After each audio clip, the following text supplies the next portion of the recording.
Welcome back to Tug of Heart. I'm going to just jump in right off the bat because as I kind of got ready to make this recording and I'm looking around for my familiar little partner in crime, my twin Lori, I realized that her being absent, and while it's absolutely necessary for her to spend time with her son, it just wow, they weren't kidding when they said, how much of an impact somebody can have, especially when it's a familiar banter or volley back and forth. Generally, Lori and I sit here and we chat about different things that are challenging or that we're trying to orchestrate in our mind. And all of a sudden, with Lori gone, wow, what a wake up call. Apparently I'm uh, far more attached to her than I ever gave credit for. I feel the same way when my wife leaves town. I may have said this already, forgive me as I get older, but when she leaves town, I'm frustrated before she's even gone. and sometimes um, I'll even embarrassingly so even kind of argue. And she still got a couple of days before she even leaves. I'm speaking about my wife. And so now that Lori's been gone for a couple of weeks, it feels really, really loud. Her absence is very, very pronounced. One of the things about Lori, for those of you that know her, um, she's infectiously fun to be around. She kind of has this presence where she comes in and she's just she's just fun to be around. She's always got something very funny and witty to say, and so with her gone, there's a void, and I feel it. We've all heard the saying, absence makes the heart grow fonder. I also remember as a young guy them saying, or forgetful. And when you think about that, I think that it says a lot about the caliber of a relationship when if a relationship has the ability to be forgotten simply because they're absent, I guess we have to question kind of the importance we put on that if it was that easily forgotten. By the same token, I hope that all of us have, relationships and friends where years, if not decades, go by, and we still have, we can pick up the phone and it's like not a day has passed. I have some of those relationships. I actually am very fortunate in that I have several of them, and we chat from time to time, and it's like not a day has passed. And you see them, and things have gone. Things have changed. I've changed. I've gotten older. The pigment in my hair has decided to go for a stroll. And yet, when I hear their voice, I'm immediately taken back to the last time we were in each other's company. What a wonderful thing to have that. Lori, she is that person. You can easily fall into a reminiscent phase where you automatically start thinking of all the funny stuff she's done in the past and the things that she's said. She's a memorable character. I guess I'm thinking about that today because so many of our loved ones are that way. They hold that position in our hearts where the minute we think about him, everything is vivid. It's vibrant. The colors are alive, and we can smell grandma's kitchen. We can smell her perfume. There's so many things that are they just bring us back to the last time we spent together. And that's a great feeling. It's a really, really good feeling. So Lori's been gone now for a couple of weeks, like I said, and I'm happy for her. I'm happy that she gets to reunite and spend some time with her son. He is 26 years old, amazing young guy, and but we're left without her, and that just really, really hits me where it stings a little bit. I don't like that. I like things that to be consistent, and I think that's why we choose partners, because we are. Let me tell you a little story.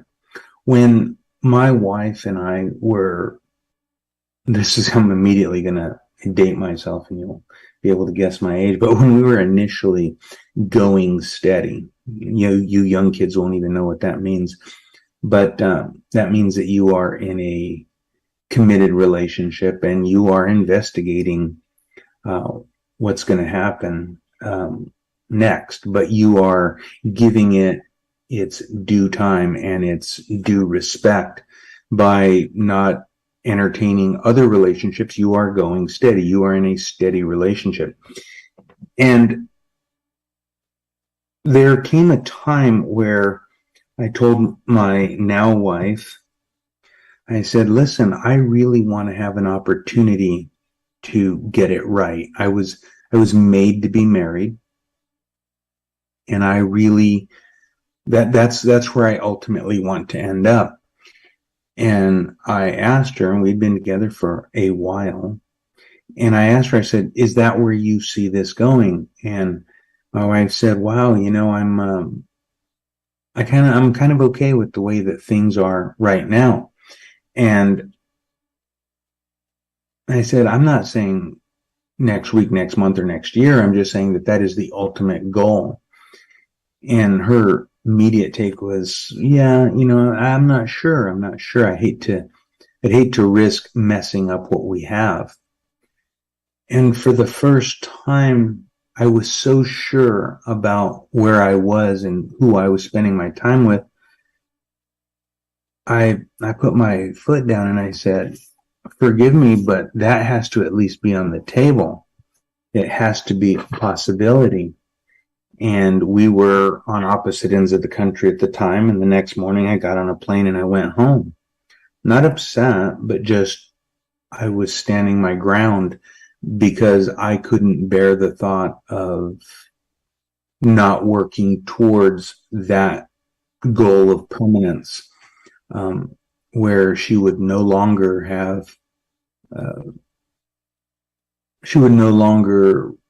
there wouldn't be a possibility of her being absent in my life. And I went home and took a little breather, and my wife did as well, probably better for her than for me. But about 2 weeks later, she called me and she said, hey, I just wanted to kind of catch up with you. How are you? I'm doing well. How are you? She was very well. And we were two complete people. And she said, I've been thinking a lot about what you said. And my wife is a couple years older than me. And she said, I just really wasn't prepared to answer those questions, and a little bit of stage fright, a little bit of trauma, relationship trauma, I guess. And she said, but the more I thought about it and the more I considered why I was fearful about entertaining a relationship or the possibility of a more permanent relationship, one that would involve matrimony, she said, I realized in this time that you've been gone that I would much rather you be in my life for whatever time that may be as compared to your absence. And she always tells me we never know what the magic words are until they're spoken. And let me tell you, that landed heavy. And I was immediately just overwhelmed. I was beaming, if that's possible, in a very manly way, to be beaming. And I then knew that I was really right. And when my wife wrote her vows and we ultimately got married, she wrote it, the final line, I think, is all in. 2 words, all in. And she is all in, as am I. But that kind of tells you about the impact of absence, which it felt great to be that to somebody, to have that impact, or my absence to have that impact more than me. And while she may rue the day she made the phone call, it was a good feeling. It was a good feeling for me, and I feel the same way about her. I do. I'm crazy about her. We've been together a long time now, and I never tire of listening to her about her day, about her week, about her goals, her dreams, and I think that's important to remember that every day, to remember the potential for absence, because absence is it's the founder of heartbreak. Once you've held something and it's very, very special, and then to lose it or to willingly give it up because you're fearful or neglectful, that's the stuff that profound regret is made of. Especially when we already possess it, and it's so easy to just kind of hold on to it. In a very different way, I'm